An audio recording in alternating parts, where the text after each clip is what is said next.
In another episode of the VOHeroes podcast, we talked with Carin Gilfry, who is one of the co-founders, VP of NAVA, the National Association of Voice Actors, about where she sees the whole notion of the threat of artificial intelligence, the threat of synthetic voices, the threat against human artists when it comes to voiceover from the robots. Well, there's more to the story because she has her own little journey with artificial intelligence and synthetic voices.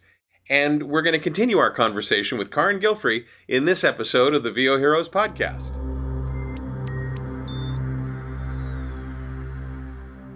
So we're talking with Carin Gilfry, and she's kind of given us the 411 on what NavaVoices.org, which is NAVA, the National Association of Voice Actors. Carin is one of the co-founders, along with Tim Friedlander, and is currently the VP.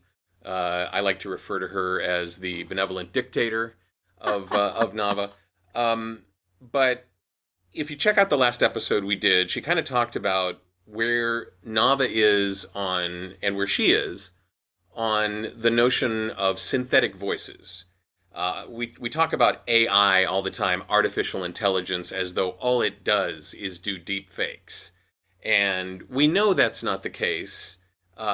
Certainly technology can be used for very, very awful things, very detrimental things, negative things. And it's thought of in that way by a lot of talent who see this notion of artificial intelligence is coming for my job. I'm never going to work again as a performer once they get this stuff perfected, and they're freaking out. And I think that it would be great if you talked a little bit about how you have kind of taken the power of that, taken your not likeness but voice, and have decided you're not going to let AI push you around. You're going to do something proactive with it. And I think people don't realize that there are these positive things that can be done with artificial intelligence that couldn't be done before if we couldn't train an LLM on our voice, a large language model on our voice. Can you talk a little bit about licensing your voice and what you've done in that area? Sure. So, first of all, I should say that it has always been the position of NAVA that we are not anti-technology. We are just pro-voice actor. We are pro-actor. We are pro-creative person, pro-human, but not anti-technology. Before we even formed NAVA, I had been really interested in AI and synthetic voice production. In 2019, we had Rupal Patel, who is the CEO of Vocal ID, speak at the Vocation Conference in New York City, which is a conference that I run about the business of voiceover. And the things that she had to say about what they were doing with their company intrigued me so much that I really wanted to investigate further. And I came to that conclusion in 2019 that there are certain jobs that humans cannot do. For example, if the New York Times wanted a voice to read the entire newspaper at the moment of publication without any mistakes, they could not hire a human to do that job fast enough.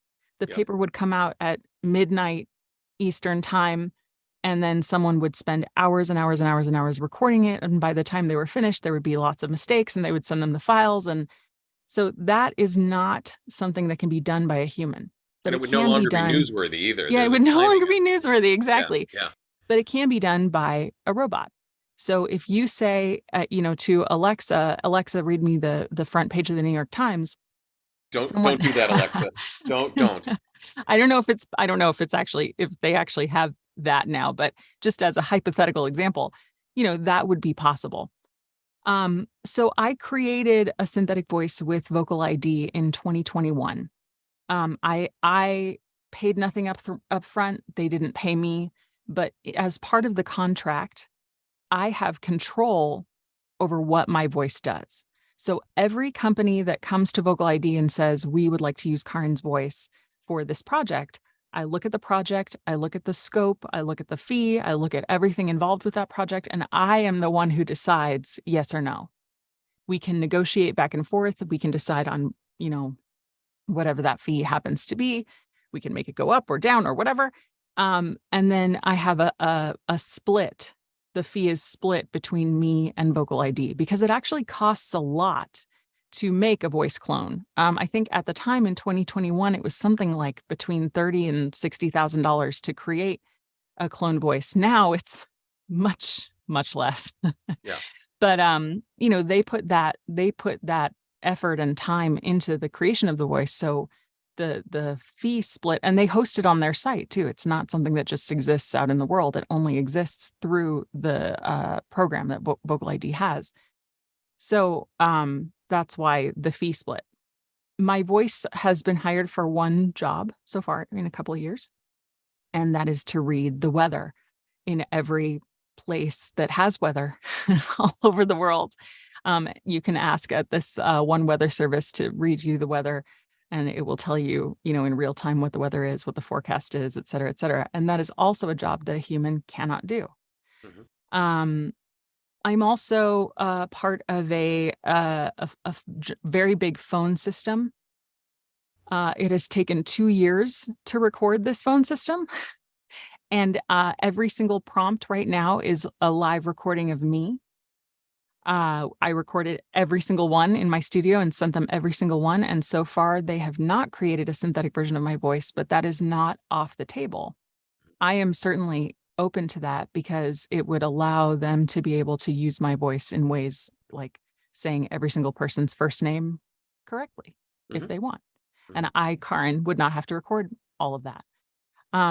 So, listen, there are applications for it. As someone who once recorded a 16,000 prompt city name base for America Online, you kind of don't want to do that. I mean, it was very remunerative.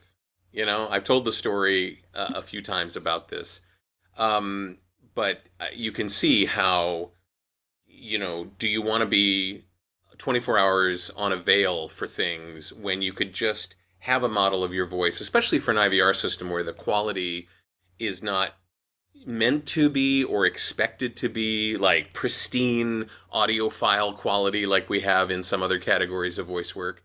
And could you do it in a way that brings you income? This was not possible before, voice modeling, language, the increase in quality in the learning of those languages, the additional input to those language models. When you look at a product, we've demonstrated it here, a product like Descript and their overdub tool, where if you want to make a little tiny change and it occurs at numerous places throughout what you do, you could very easily do a high quality change on that just by changing the text script and then having it go in and use the model that it has of your voice. When actors kind of throw everything out the window, when voice actors say, I'm not even going to consider artificial intelligence, it's the devil's work, it is the demise of my business, I don't even want to talk about it. Would you have anything to say to them about maybe maybe you don't want to make that decision so quickly because you never know what tools might be available to you? I think, and we said this in the previous episode too, education is key. You will feel so much more confident making decisions about this when you are very well educated about what this technology is doing now and what it may do in the future. And, some people, it might not be for them. And they will say, please do not, I never want to be involved in AI or synthetic voice production for the rest of my life. And that is absolutely fine. What we at NAVA are hoping for is that will be your choice. If you want that, you will be able to say, I opt out of everything. I will never have my voice cloned. And that's my choice. But at the same time, we also want people to be able to make an informed choice about saying, I really do want this. I want that passive income. I would love for my voice to be on a phone system that everyone listens to, and that's really cool. And it's great if they create a synthetic version of it.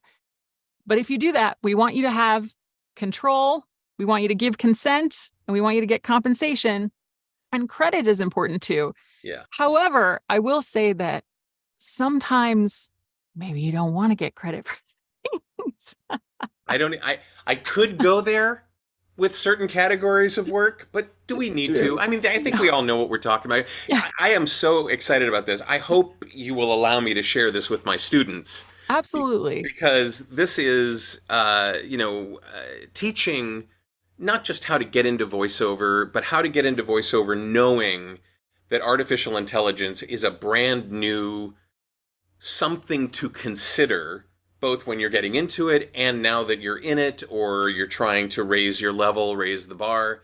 I think it's really important to understand both sides of this. And Carin, I can't tell you how proud I am of you and Tim and the rest of the team and the members of NAVA and the dedication, because a lot of these organizations like show up and then they're gone. And this feels hefty. This feels like it's got grit and resilience and knowledge behind it. I think if you could get Tim to slow down in terms of how fast he speaks, just saying. We'll work on it. We'll work on it. But create a legal copy, Look at the brain trust that you've got there. If you haven't joined NAVA yet, I urge you to do so. NAVAvoices.org. It's really inexpensive. There's a whole thing that NAVA's doing with insurance that we haven't talked about, but I've talked about on the podcast before, so you've gotten all kinds of exposure on that. I really appreciate it, and I'm hoping that you would give us one final bit of advice on what someone who is thinking about getting into voiceover, but kind of making the decision not to because they think, what, artificial intelligence? Why would I put all that work into becoming a voice talent if the robots are just gonna come and sit in front of the microphone? You never know what the future will hold. We could wake up tomorrow and there could be a brand new technological platform that is voice only, that they need voice actors for, and it's on Mars and we don't know, and it's a whole new market or whatever. But you don't know what the future holds. If this is something that you are passionate about, and this is something that you really want to do, and this is your dream and your goal, jump in, give it your all, do as much as you can to make your dream a reality. And pay attention to all of this stuff, but don't let it deter you from the thing that you really, really want to do. It is very possible to make a living as a voice actor, and or to even just do voiceover as a very, very fulfilling hobby, if that's something that you want to do. All things are possible, and don't let the future scare you too much. That's awesome. That's just awesome. And go to NAVAvoices.org, join. Take advantage of all the training that they have. Take advantage, if you're interested in the insurance options that they have, take advantage of their participation in the Human Artistry Program, in Fair Voices, in their own internal outreach to the community, to the production community, to the artistry community. Carin Gilfry, Vice President, co-founder of NAVA, the National Association of Voice Actors. I so appreciate you being with us, especially just after putting your kids to bed. That's very kind of you. Well, I'm glad they're asleep, because otherwise I would not have been able to join you. And thank you so much for having me. Yeah. So if you have questions about this, just put them in the comments below. We'll answer them.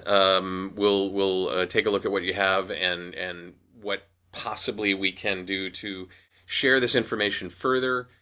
Hit the like button, do hit the subscribe button, ring that notification bell. We'd love to have you as a subscriber to the podcast. At VOHeroes.com, that's where the conversation is sane and calm and lovely. So please feel free to do that. I'm David H. Lawrence XVII. I thank you so much for watching and for listening, and I will see you in the next episode of the VOHeroes podcast.